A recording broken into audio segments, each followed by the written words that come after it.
Olá pessoal, nessa última parte de estudo dos gases, a gente vai ver um dos tópicos mais importantes para a parte de química, que seria a parte de misturas gasosas.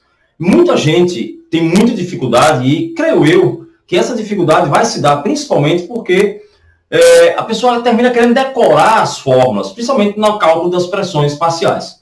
Então vou fazer o seguinte, vamos tentar ir levando, ir discutindo o assunto, e a gente vai chegar um momento que vai perceber que não é necessário, em hipótese alguma, ficar decorando fórmula. É tudo uma questão de lógica. E essa lógica ela vai se dar pelo primeiro ponto, de vocês terem que lembrar que todo e qualquer gás ideal ele tem o mesmo comportamento.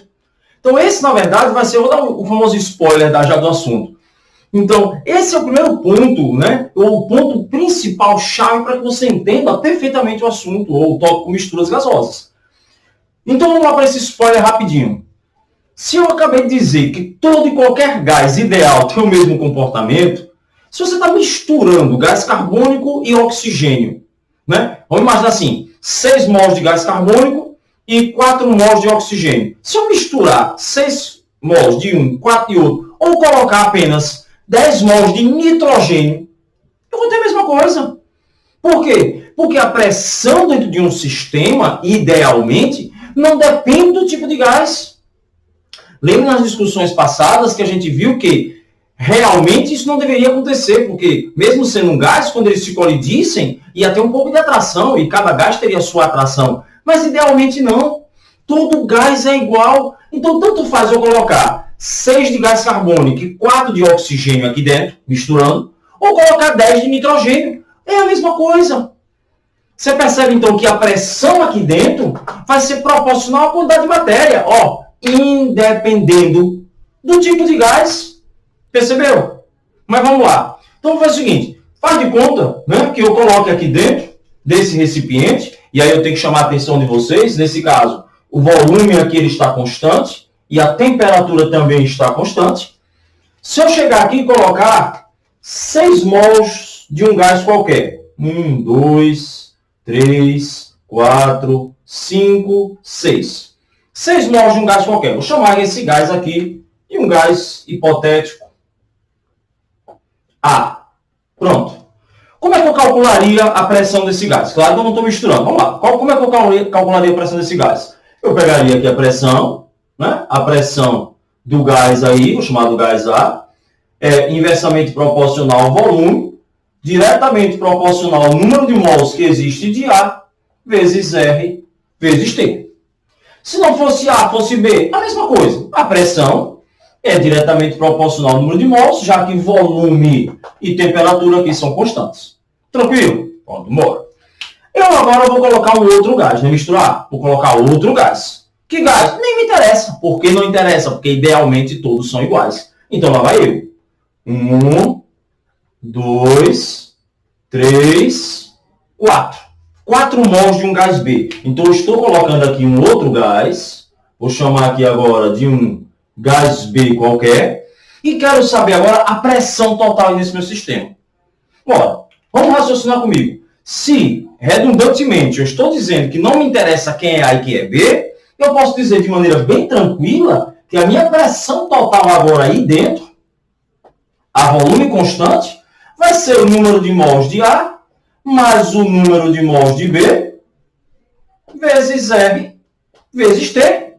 Ou, de maneira simples, eu posso dizer que a pressão total aí dentro vai ser o número de mols total vezes R vezes T. E aí, onde é que a gente acabou de discutir anteriormente, que eu brinco até com vocês dizendo que é spoiler, que se, idealmente, todo gás é igual, não me interessa quem é A e quem é B, a pressão total vai ser a soma de todos, proporcional, lógico, a soma de todas as quantidades de mols de todos os gases que eu coloco. Professor, se eu colocasse mais outro gás, não tinha problema. A pressão total será diretamente proporcional ao número de mols total. Por quê? Porque, idealmente, todo gás tem o mesmo comportamento. Se o volume é constante e a temperatura é constante, R é constante, a pressão é proporcional ao número de mols. Quanto mais mol eu vou colocando, com certeza maior a pressão. Tranquilo? Primeira parte. Vamos para a segunda parte. E como é que eu vou calcular agora a pressão parcial de um gás. Aí é onde geralmente muito aluno gosta de decorar. Eu, como odeio decoreba, vamos brincar, vamos fazer uma relaçãozinha, vamos fazer uma regra de 3. Se vocês entenderam que a pressão total ela é proporcional, logicamente, à quantidade total de partículas, vejam comigo, a pressão total aqui seria diretamente proporcional a 10 mols. Né? Lembra que eu coloquei 6 desse e 4 desse. Né? Vamos, se quiser, só para a gente lembrar, claro que é hipotético, vamos colocar aqui 6 e vou colocar aqui do lado 4. Claro que isso aqui é hipotético, não importa, mas a quantidade total de partícula aqui é 10. Então eu posso dizer que a minha pressão total, vamos colocar primeiro genericamente, vai ser diretamente proporcional à quantidade total de matéria. De novo, o volume é constante, a temperatura é constante. Ora, qual é a lógica? Se eu fosse calcular somente a pressão do gás A aí dentro.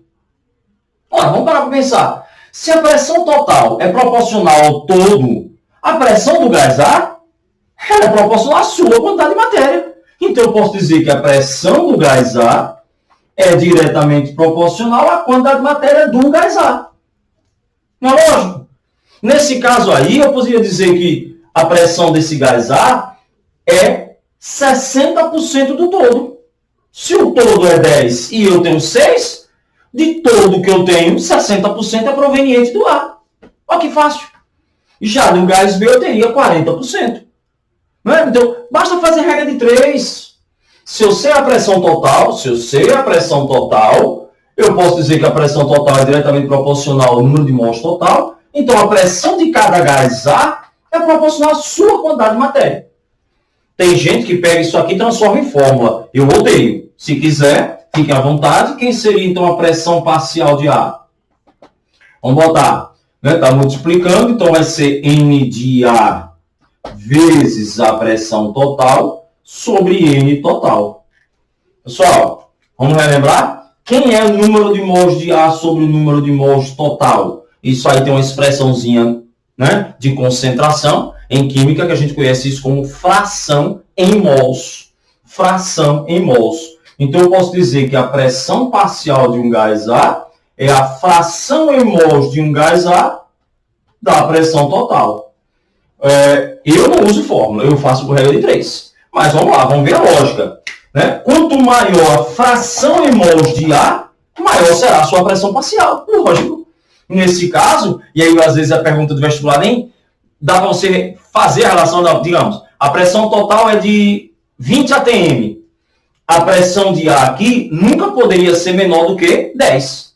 Já que a quantidade de matéria de A é maior do que a de B, ele vai ter que ter maior pressão parcial. Então, é claro que eu estou colocando valores perfeitos, mas dá para você entender isso. Se você sabe a pressão total e sabe a proporção de mols, você sabe quem deve ter a maior pressão parcial. Então, o que é a pressão parcial? É a parte que me cabe, né? Ó, vidas secas. É a parte que me cabe neste latifúndio. E qual é a parte que cabe de A no latifúndio? 6 de 10. Qual é a parte que B cabe neste latifúndio? 4 de 10. É só fazer uma regra de 3, não precisa estar usando fórmula. Tranquilo? Tudo em paz? E aí a gente vai chegar na famosa lei de Dalton, né? A famosa lei de Dalton para a pressão total, que sinceramente não precisa decorar nenhuma, é um raciocínio lógico. Quem será a pressão total de um gás? Será a soma das pressões parciais. Afinal de contas, a pressão total de um gás vai ser dada pela soma da quantidade de partículas que eu tenho. Ou seja, vai ser proporcional às pressões parciais. Lembrando que eu poderia dizer que a pressão de B vai ser a fração em mols de B da pressão total. Ou, como eu prefiro, pressão total está para o todo, lógico. A pressão de cada um está para a sua quantidade de matéria. Faz uma regrinha de 3. Ou então tira uma porcentagem, né? Se eu sei a quantidade total de partículas, está para 100%, que é a minha pressão total. Cada um tem a sua pressão. Certo? Fazer só um VaptVupt para a gente encerrar. com volume parcial, a famosa lei de Amagat. Amagat, aí é frescura, não vou ficar preocupado com a pronúncia. Que é o cálculo do volume parcial de um gás sobre a pressão total que existe nessa mistura. Tranquilo? Só o VaptVult. Bom, volume parcial. Muitos de vocês têm uma dificuldade imensa de entender essa famosa lei de Amagat, que é a lei de volume parcial. Por quê? Qual é a ideia que vocês têm? Olha, professor, se eu tenho um gás A e um gás B aqui, eles tendem a ocupar todo esse espaço. Então, o volume parcial vai ser igual ao volume total. Só que você tem que entender que eu tenho que considerar o volume parcial, essa é a famosa lei de Amagat, quando a pressão for a pressão dos dois gases. Vamos tentar entender. Se você só tiver aqui o gás A, você vai ocupar esse volume. E também a pressão vai ser proporcional à sua quantidade de matéria. Se eu tiver somente o gás B, tira o vermelho. Se eu tiver só o gás B, eu vou ter uma pressão proporcional a B e eu vou ter o volume todo ocupado. Mas vamos raciocinar o seguinte, eu coloco os dois gases. Se eu coloco os dois gases, então a minha pressão total agora, vamos imaginar aqui o volume, né, bonitinho, vai ser o número de mols de A mais N de B, tudo isso RT. Então eu posso dizer que a pressão total desse gás, meu volume, que eu vou chamar aqui de V, vai ser um N total vezes R vezes T. A gente vai considerar, então, e continuar considerando, essa pressão total agora. Então, essa minha pressão agora vai ser constante, ou seja, a pressão sobre o meu sistema vai ser a pressão exercida por esses dois gases aí dentro. Tranquilo? Só que agora, o que é que eu vou fazer? Eu vou tirar um desses gases. Ora, quando eu tiro um desses gases e a minha pressão continua sendo aquela pressão conjunta, a tendência é isso aqui diminuir. É isso aqui pressionar, porque a minha pressão total aumentou, né? E você agora tem menos moléculas ali dentro. Se você tem menos moléculas e a pressão ficou constante, você tende a diminuir. Então eu posso dizer que o volume parcial de um gás,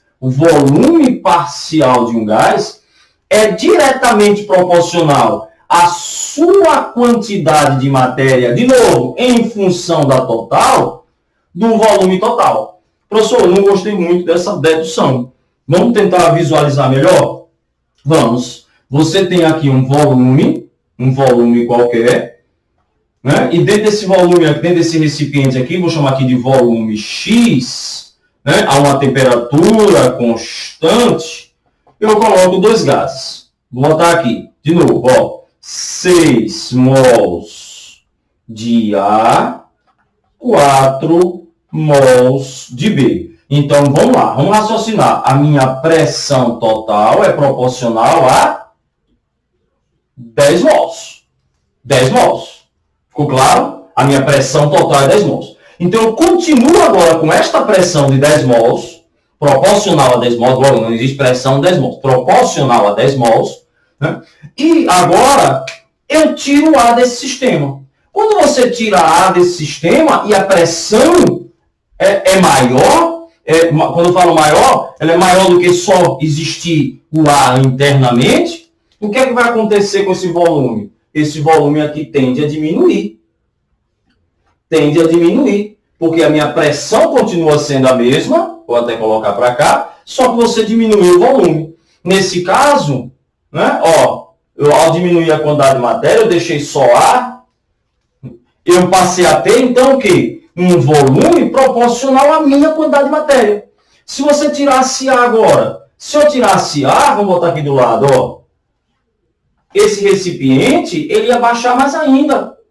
Por que ele ia baixar mais ainda? Porque a quantidade que ia sobrar ia ser só 4 mols de B. Consegue compreender? Então, vamos lá. É lógico que o volume de um gás tende a se comportar, né, idealmente, se espalhar. Só que eu estou imaginando só eu sozinho. Se eu somos dois, e a pressão total, portanto, aumenta, se eu tiro agora um deles e eu continuo com a pressão total, a tendência vai ser o recipiente diminuir. Diminuir em que proporção? Na proporção da minha quantidade de matéria que eu tenho. Se eu tenho 6 de A e 4 de B, isso vai implicar, então, dizer que meu volume de A será 60% e 40%. Ou se você preferir, né? Se você preferir, digamos que o volume, vamos fechar aqui, digamos que o volume aqui desse meu recipiente seja de 20 litros. Era 20 litros com os dois gases. Portanto, eu tinha uma pressão aí proporcional aos dois. Quando eu tirei B e a pressão total continua constante, o que é que vai acontecer? O volume vai ser proporcional a 6 do que eu tinha do 10. Então, meu volume aqui, agora, ó, esse volume aqui, será de 60% de 20. Concorda comigo? Ou seja, esse volume será igual a 12 litros, enquanto esse volume aqui será igual a 8 litros. Afinal de contas, a soma desses dois volumes terá que ser igual a 20 litros. Essa é a famosa lei de Avogadro. Certo? Que diz que o volume parcial de um gás, se você preferir, eu prefiro de novo fazer regra de 3. Se o volume total é 20 litros, o volume de cada um está proporcional à sua quantidade de matéria. O volume parcial de um gás vai ser igual à fração molar desse gás vezes o volume total. Dá uma ideia mais ou menos da pressão parcial, né? Só que o que eu acho interessante vocês entenderem é que se você imaginar que a pressão cai, o volume fica constante.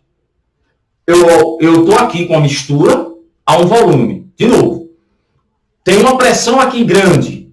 Se eu tiro um desses aqui, a pressão vai ficar maior sobre quem sobra. E se a pressão fica maior sobre quem sobra, o volume diminui. Então, o volume parcial, ele é proporcional à minha quantidade de matéria. Lembrando que a pressão, de novo, é a pressão do todo. Do todo.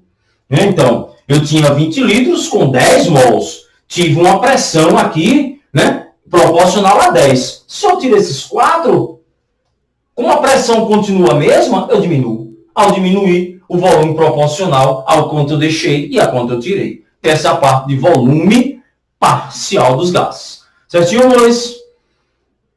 Fechamos aqui o estudo dos gases. Certo? Então, a gente fecha essa sequência de videoaulas. Espero que vocês tenham entendido tudo bonitinho. Ok?